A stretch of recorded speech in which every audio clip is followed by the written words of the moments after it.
When we last saw the vessel, the pilots had just joined. Let's see what happens next. The weather hadn't changed. If anything, it had slightly deteriorated. Due to these conditions, the passage plan for the transit through the channel required the vessel to sail at full ahead maneuvering, a speed of approximately 9 knots. This was necessary to maintain sufficient steerage to control the vessel's position in the channel against the effect of the strong wind. Captain, are these pilots always so quiet? Is this normal? Yeah, it's just the way they work. Seriously, they're always like this. I know they don't talk much to the team, but they up and down this channel all the time. They know the channel like the back of their hand. Okay, Captain, okay. You'll get used to it. Okay. Let's just let them get on with it. Okay. Over the next few hours, the vessel continued on its way through the channel without incident. The master stayed on the bridge throughout and did not wish to leave due to the weather conditions and the relative inexperience of the chief officer. He'd now been on duty for 10 hours. Around lunch, the master eventually took a 50-minute break for some rest and food and handed over control to the chief officer.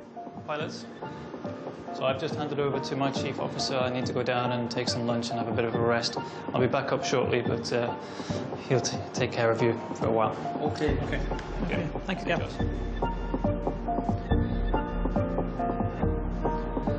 Mr. Pilot, are you okay with the course? Yes. How do you know? You're not even looking at the radar. We do this every day. We watch with our eyes. Okay.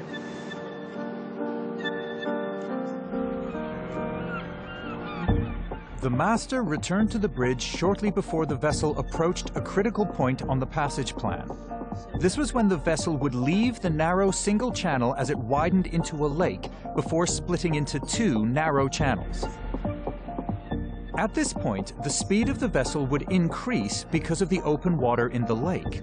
And indeed, the vessel's speed began to increase from around 9 knots to an eventual speed of 11 knots.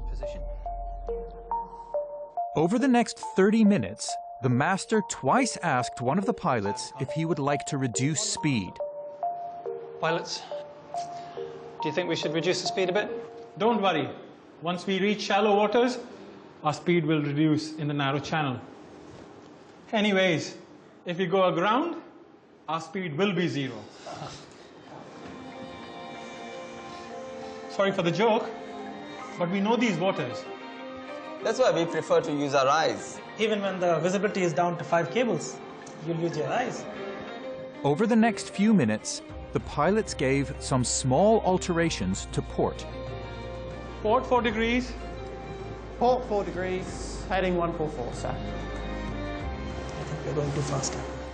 They were just enough to suggest to the bridge team that the pilot was about to alter course correctly.